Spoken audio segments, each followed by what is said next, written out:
Good evening, ladies and gentlemen, and welcome to episode 106 of A Yank on the Footy.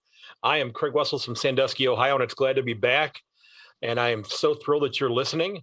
My guest this episode is not a stranger to the podcast. I had him on one of the earliest people I ever interviewed on the podcast, and he set aside some time for somebody who he didn't know at the time and wasn't sure what was going to happen there. And I greatly appreciate it. I had a lot of fun talking to him the last time. I'd like to welcome Mr. Michael Ross, who is the head coach of the San Diego Lions of the USAFL, to the show. Michael, thanks for coming back on, man. Yeah, thanks for having me, mate. It's good to speak to you again. It is great. It's that time of year. So those of you who are in the States who are footy fans, you know what we're talking about. The Nationals are starting in about 8 days from where we're talking right now. But for those of you in Australia, this is the biggest tournament here in the United States. And from what I have heard and what Brian Barry said last night during his revealing of the divisions, that it's the biggest tournament of this kind in the world. Yeah, well, the numbers this year will probably be down a little bit on past years, with the bit of a COVID hangover. Right. But I think the tournament held in 2017 in San Diego was the record attendance, and there was something like I'm guessing somewhere in between 4,000 and 5,000 athletes, male and female, out there at the time. Wow. Yeah, this should probably be a little smaller than that, but yeah, it's still pretty big. Okay, so I want to go back. Let me ask you this question first: has the excitement set in yet for you? Are you?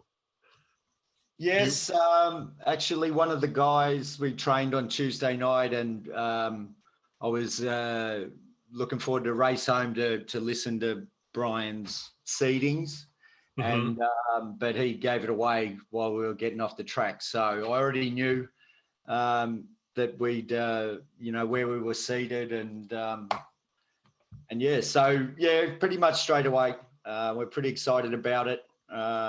We've got a nice squad. We've got about 28 guys who'll be making the journey. So that'll be a full squad of 24 and a few reserves. So we're in pretty good shape. So, yeah, I was going to get to this in a bit here, but this is a great time to ask it.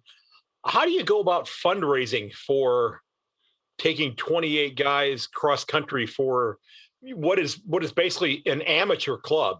Yes. How do you do that?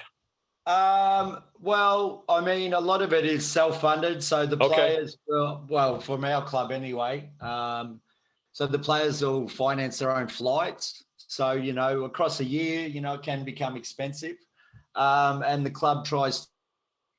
You were saying that it's self-funded.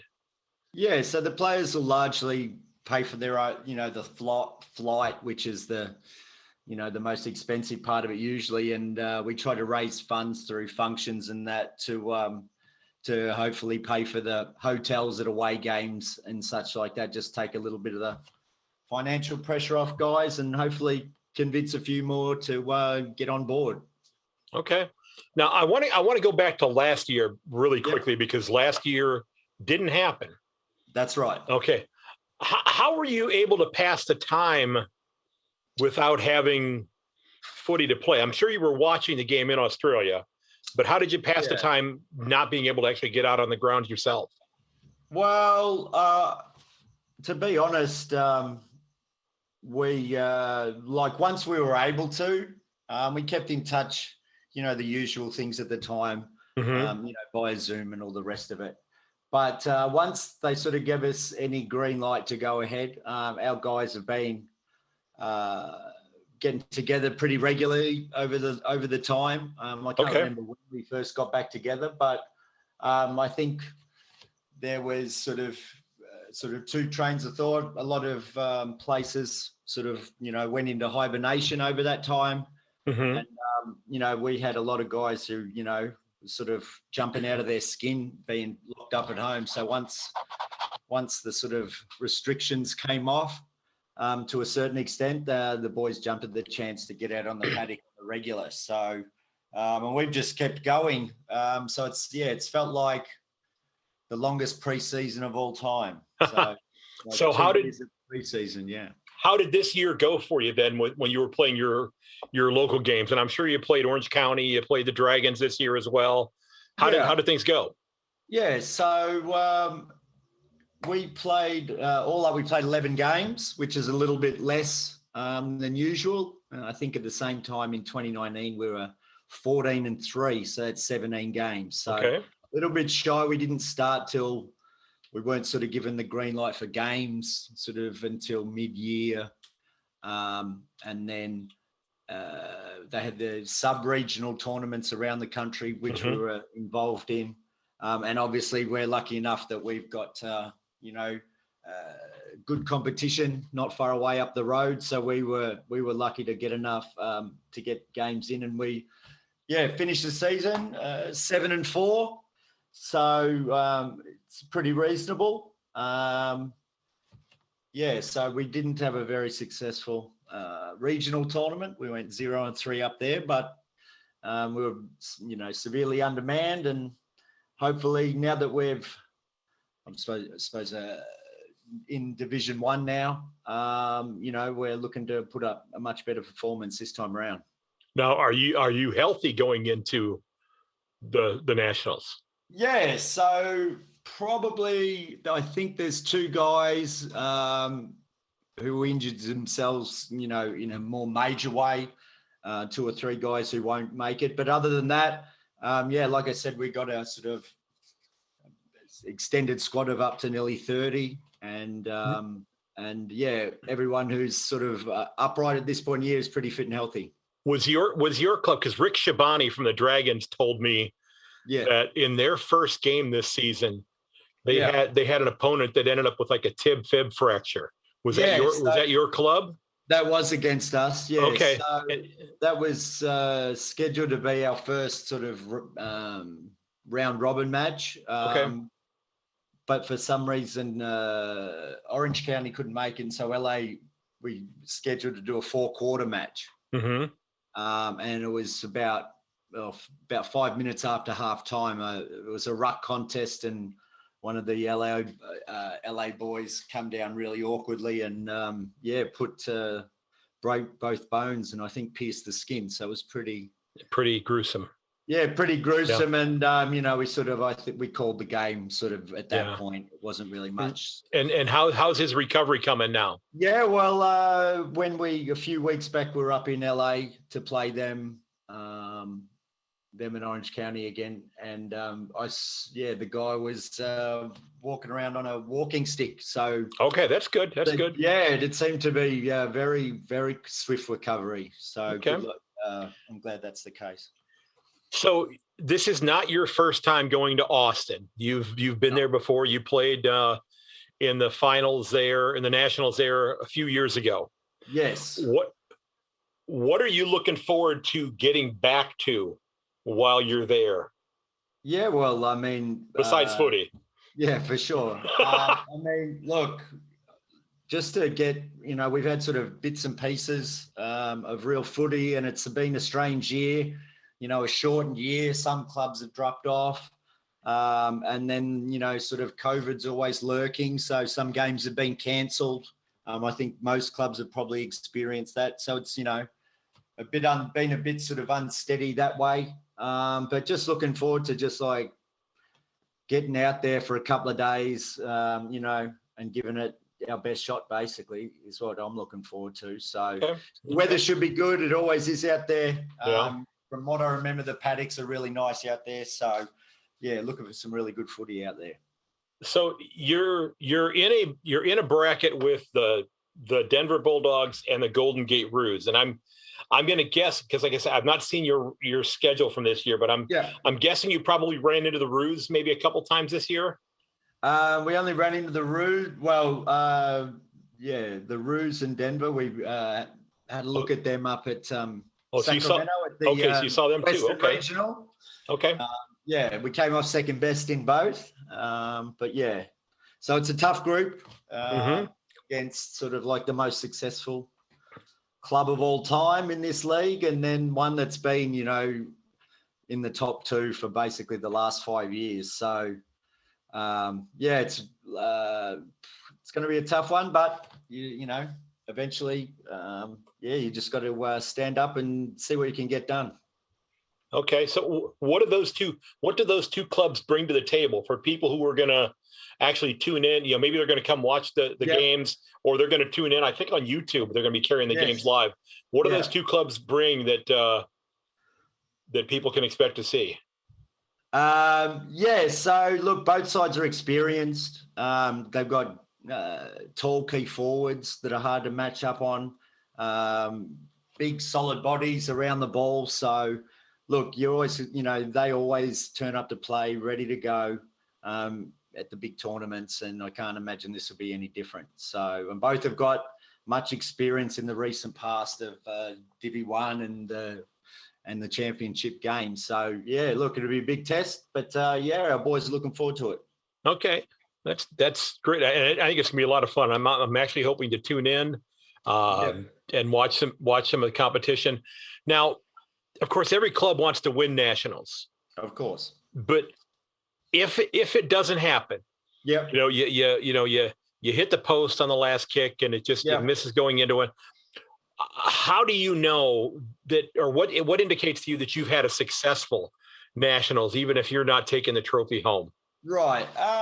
There's a lot of markers. We prided ourselves, over the last 2 to 3 years of really working hard to get to, work on the skills of new players coming in. We got, a lot of players picking up the game, anywhere between, say, 25 and 35. And you're just trying to get them up to speed as quickly as possible. We think we've done a pretty good job with that. So, but it's, like this season, it's been hard to get sort of a consistent squad together. A lot of, other needs are sort of pulling in players, especially at this time, working from home, et cetera, et cetera.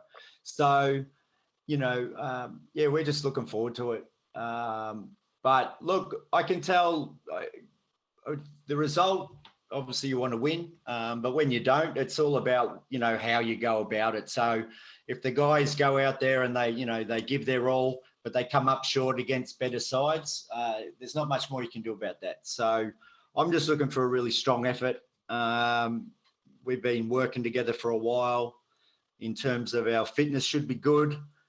So it never should be, a laziness problem or something like that. It's usually something that we can hopefully fix on the spot.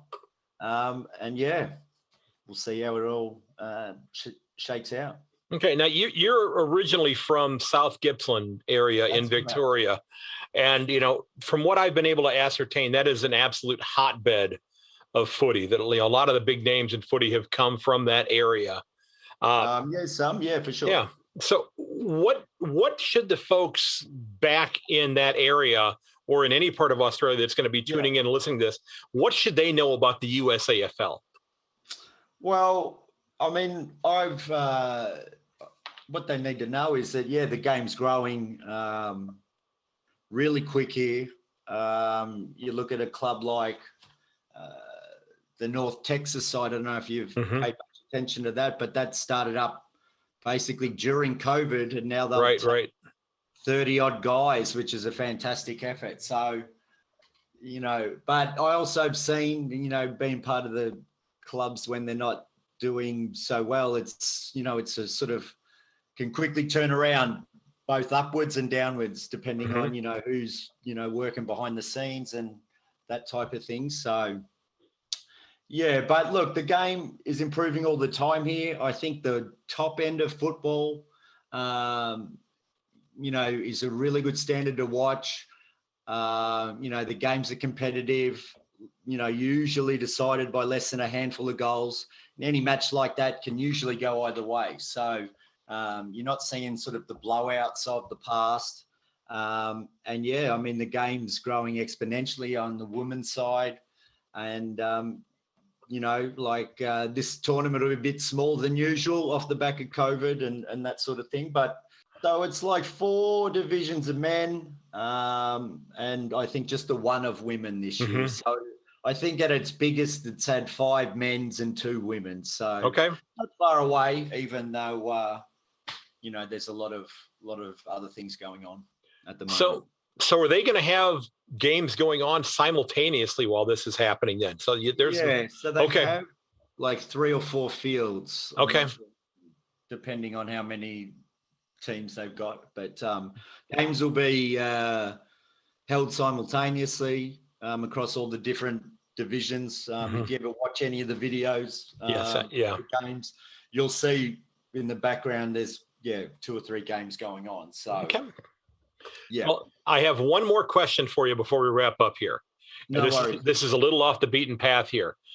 Besides your uniform, yes, your Guernsey, your boots, your shorts, that sort of thing, what is the one thing that you keep telling yourself right now? Don't forget to pack this. Don't forget to pack this. For me, it's always one that I'll speak about. Mouth guard is always the one that I'm terrified of leaving behind. Okay. It's always it was always like, I can't afford to have these replaced, so let's put this $10 piece of plastic in my mouth and we'll be good to go. So I'm always double checking to make sure I've got my mouth guard. So you're not going to start now. Are you flying up there on probably maybe Thursday?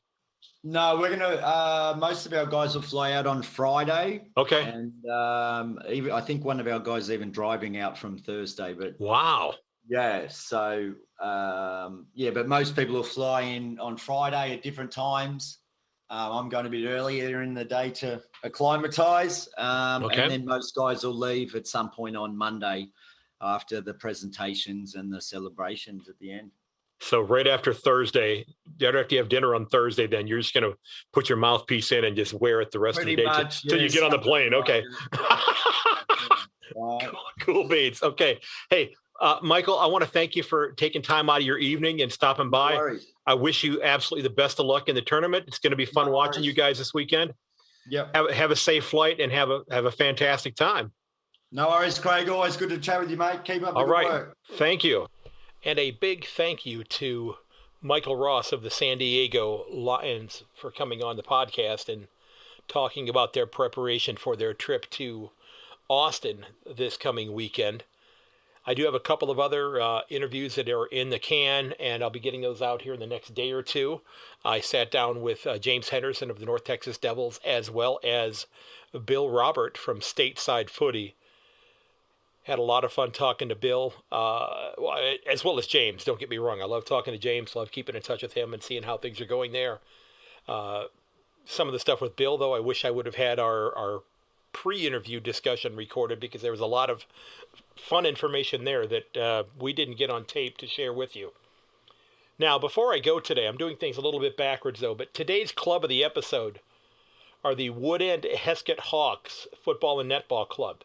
And they're the largest winter sporting club in Woodend in Victoria.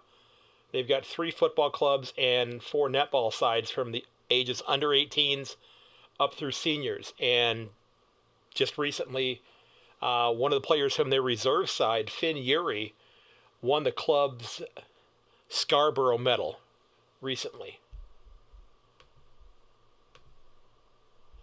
So congratulations to Finn on winning that. The club does play their games at the Gilbert Gordon Oval, and I'll put links to their social media sites there if you want to check them out. I did notice that they had a podcast at one time as well, and I noticed that isn't up to date as of right now. The last episode was last year.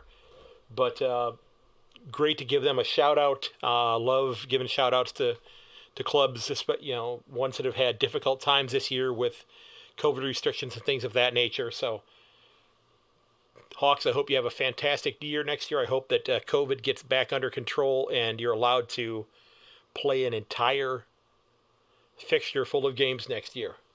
Now, don't forget, ladies and gentlemen, that you can find everything related to the podcast at my website at yankonthefooty.com.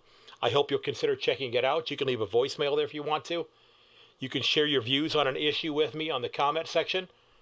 You can also sign up for the mailing list there, as well as signing up on the guest intake form. It's listed as registered guest up at the top if you want to do that. I've had several people that have signed up to do that there.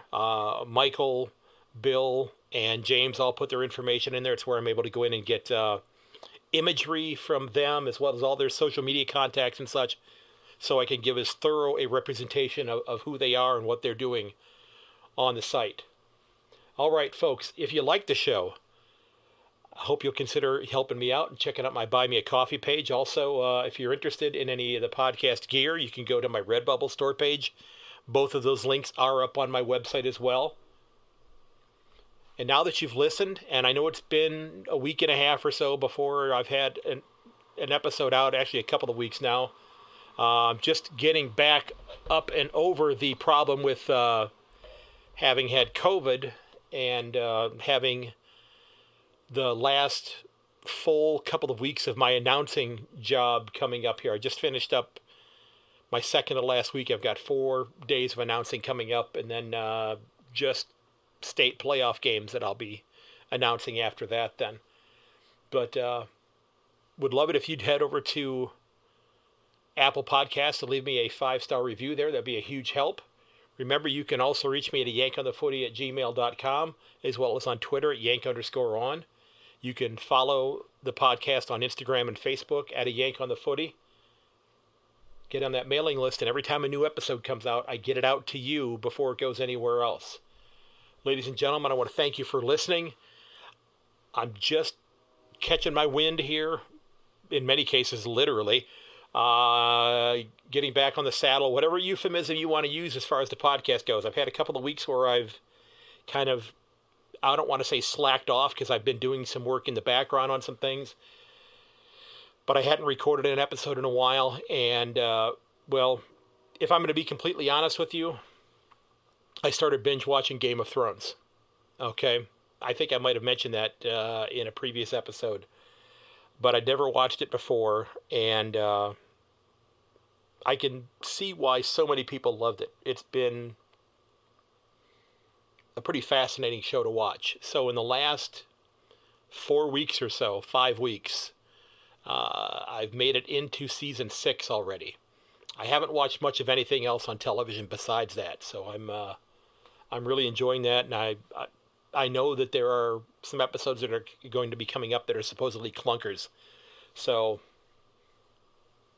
I guess if you want to leave me a note about how much you loved or hated Game of Thrones, that'd be great as well. So you could leave that over on a voicemail as well. Or you know what? I have a great question for you, and this just popped into my head. Maybe if you left a voicemail of what footy player or what person involved with footy would have made a great character on Game of Thrones, and what would you have called them? You know, I got to pat myself on the back. I actually like that question quite a bit there. So, leave me a voicemail, shoot me a message on Twitter. You know, if you've been a Game of Thrones fan, what footy player or person involved in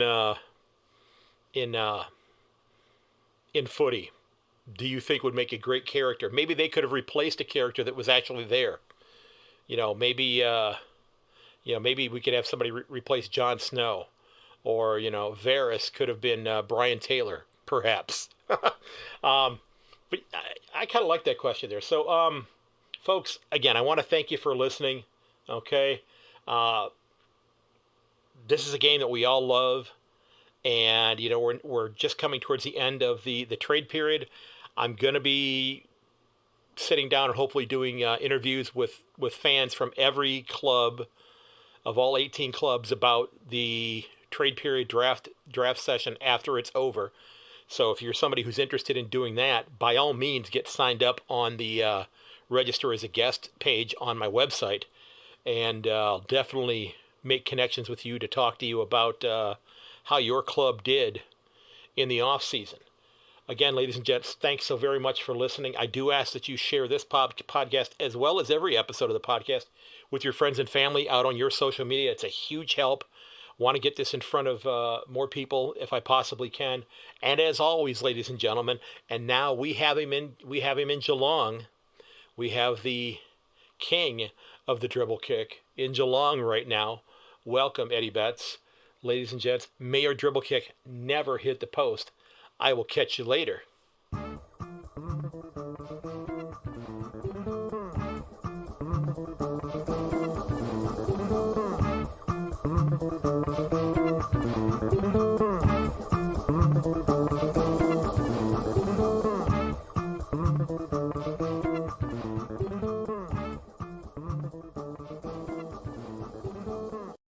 This has been episode 106 of A Yank on the Footy. Again, don't forget that you can reach me at yank_on Twitter, or at yankonthefooty@gmail.com, or at Yank on the Footy on Instagram and on Facebook. I'd love a follow there. I'll follow you back, especially on Instagram.